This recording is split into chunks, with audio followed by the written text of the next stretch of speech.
Shalom, saya Mega Helprida dengan NIM 203568 dari kelas 4A ingin memaparkan materi saya, yakni mengenai pergerakan oikumene terutama di bagian Asia. Ini terkait dengan konferensi EACC yang terjadi di Parapat. Namun pertama kali saya akan menjelaskan tentang apa itu oikumene secara sekilas. Jadi oikumene ini adalah kata yang berasal dari bahasa Yunani yang artinya dunia yang didiami. Namun terminologinya, pendekatan definisi yang dipakai itu adalah keseluruhan gereja, yang artinya memang gereja memiliki impian untuk bersatu kembali karena memang gereja sudah terpecah, dan alasannya terpecah juga dikarenakan bahwa tokoh-tokoh atau reformator itu berusaha untuk mempertahankan kebenaran-kebenaran yang dianut. Lalu saya akan mulai bersinggungan dengan oikumene di Asia ini, yakni dengan seorang tokoh bernama Pilon yang memberikan pendapatnya bahwa ada memang faktor yang mempengaruhi perkembangan pergerakan oikumenika ini di Asia, yakni adanya pengaruh nasionalisme di Asia setelah Jepang mengalahkan Rusia di tahun 1905, dan Asia sudah dianggap harus bisa mandiri untuk bertumbuh sendiri karena sudah ada di sana tenaga pendidikan yang tinggi yang diselenggarakan oleh pengabaran Injil. Kemudian yang kedua adalah pengaruh pengabaran Injil. Ini terkait dengan konferensi di Edinburgh pada 1910. Usaha untuk bekerja sama sangat mempengaruhi Asia, dan karena ini dipelopori oleh pengabaran Injil. Dan jadi Asia memang sangat ikut campur dalam pengkabaran Injil ini. Kemudian yang ketiga, pengaruh agama lain. Memang dikarenakan Kristen sebagai agama minoritas membuat Kristen itu terdorong untuk bekerja sama untuk mempertahankan keberadaan mereka agar dalam minoritas mereka tidak tenggelam dan menjadi kuat, sehingga gerakan oikumene itu sangat dibutuhkan. Kemudian yang keempat, ada pengaruh Alkitab, yang mana nas ini adalah sebagai dasar oikumenika, yang tertulis dalam Yohanes 17 ayat 21. Ini menekankan tentang persatuan orang-orang yang percaya meskipun berasal dari gereja yang berbeda. Lalu kita melihat bahwa konferensi-konferensi yang memang sudah ada terjadi sebelum EACC itu terbentuk. Tokoh-tokoh gereja ini memang melakukan banyak segala usaha untuk mempersatukan gereja, seperti adanya konferensi pengkabaran Injil yang dilakukan di Edinburgh tadi. Ini berfokus memang pada pembentukan dewan-dewan Kristen nasional dan sudah mulai mengumpulkan orang-orang Kristen pribumi. Dan ada konferensi kedua yang diadakan di Parapat ini pada Maret 1957, yang dibicarakan ini saat itu adalah Dikemon Evangelistic Task atau tugas penginjilan bersama, dan konferensi mendirikan dewan yang disebut dengan EACC. Jadi di Asia sudah mulai terbentuk EACC ini sebagai bentuk tugas penginjilan bersama. Ini adalah suatu bentuk bahwa gerakan oikumene itu mulai muncul. Lalu kita melihat bahwa konferensi EACC ini itu dipengaruhi juga oleh pihak-pihak lain ataupun dibantu. Pada permulaannya, pihak pertama adalah pihak Cina yang menyusun konstitusi untuk gereja bersatu. Ini disusul oleh Cina yang melakukan sinode pertama di South India United Church pada 1901. Lalu ada juga tokoh-tokoh gerakan oikumene yang lain, tokoh pengabar Injil yang mengunjungi pusat utama India.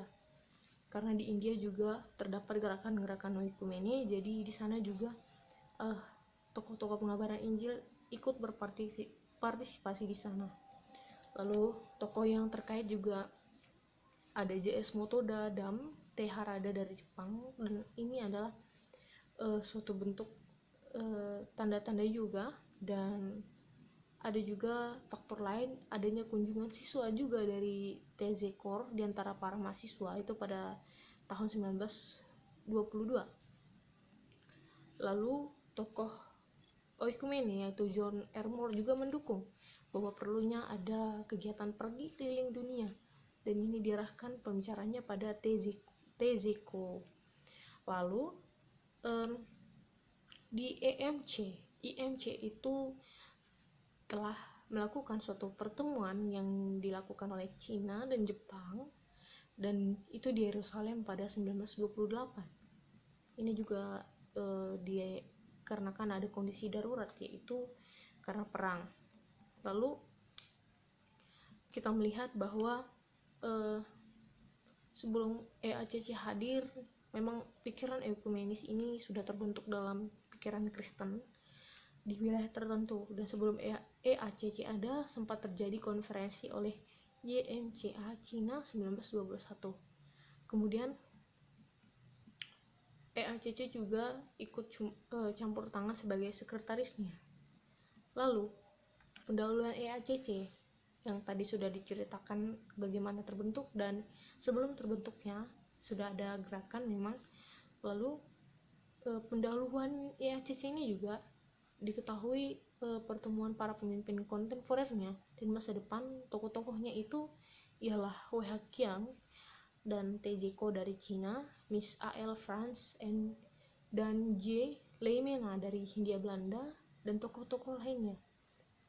Dan dalam karya dari pertemuan ini memiliki nilai teologi yang menekankan perlunya meditasi atau kesadaran yang cukup untuk sentralisasi Kristus yang hidup, keunikan dan finalitasnya yang dapat menjawab pertanyaan kolonialisme dan nasionalisme, gereja dan misi Asia, kesaksian Kristen untuk iman non-Kristen, dan sinkretisme dengan kejujuran yang hampir tenggelam pada saat itu.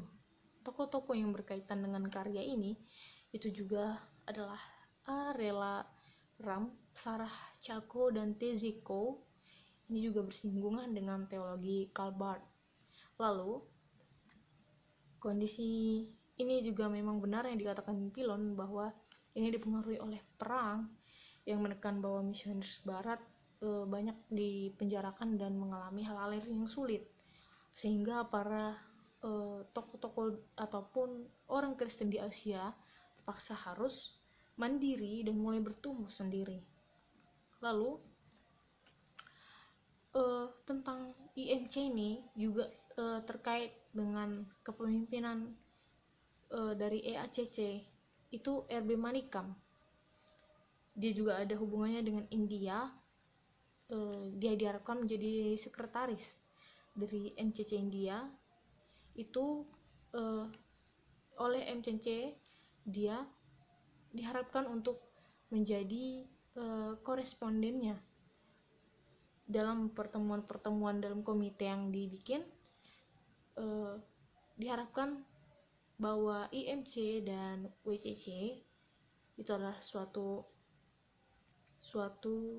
organisasi lagi untuk memberikan gagasan tentang struktur organisasi ekumenis, dan disusul pendirian kantor bersama Asia Timur di tahun 1947. Jadi ini mungkin adalah sebelum EACC dibentuk, bahwa sudah ada impian untuk membangun struktur organisasi di Asia itu. Lalu cita-cita utama dari pendirian kantor ini memang untuk bisa berkonsultasi bersama dan bukan untuk memisahkan diri dari pusat ekumenis dunia, ekumenis. Jadi memang ekumenis ini berusaha untuk bercabang dan untuk mengembangkan lagi niat dan misi bersama untuk dapat berjalan bersama dan bersatu dalam perbedaan itu. Jadi dalam hal ini WCC dan IMC memang mendukung pergerakan ekumenis di Asia. Dengan R.B. Manikam itu bekerja sama berpengaruh dalam pendirian pekerjaan ekumenis di Asia Timur. Kita tahu bahwa presiden EACC pertama itu E.C. Sobrepena, dan untuk di EACC menerima finansial pertama dari Parapat. Itu kontribusi Parapat berupa gong dengan tarian lokal serta seekor lembu jantan kecil dan diberikan kepada EACC. Nah, jadi penduduk sekitar juga menerima bahwa di sana sudah ada suatu impian, suatu gerakan ekumenika di Asia yang bermula dari Parapat tadi. Nah, setelah IACC berdiri, IMC, WCC, dan Bangkok melakukan konferensi gereja di NCC di Parapat lagi pada tanggal 17 sampai 26 Maret 1997. Ini adalah untuk mendirikan struktur ekumenis yang lebih permanen. Jadi itu adalah perkembangan lebih lanjut mengenai IACC. Dan kemudian nanti akan ada lanjutan mengapa CCA itu adalah suatu konferensi IACC yang berubah setelah dia di Singapura. Namun lebih singkatnya, semua ini dapat disimpulkan bahwa ekumenika yang bergerak di Asia adalah suatu perkembangan yang terus-menerus terjadi sampai sekarang. Konferensi yang dilakukan adalah sebagai bentuk tekad gereja dan menyatukan perbedaan dari gereja tersebut. Jadi itulah mengapa gereja harus bersatu, juga untuk menggenapkan, untuk menjalankan perintah dari Allah bahwa gereja memang harus bersatu, dan Tuhan juga membantu dari segala faktor-faktor pendukung. Demikianlah hasil pemaparan dari saya. Sekian dan terima kasih. Shalom.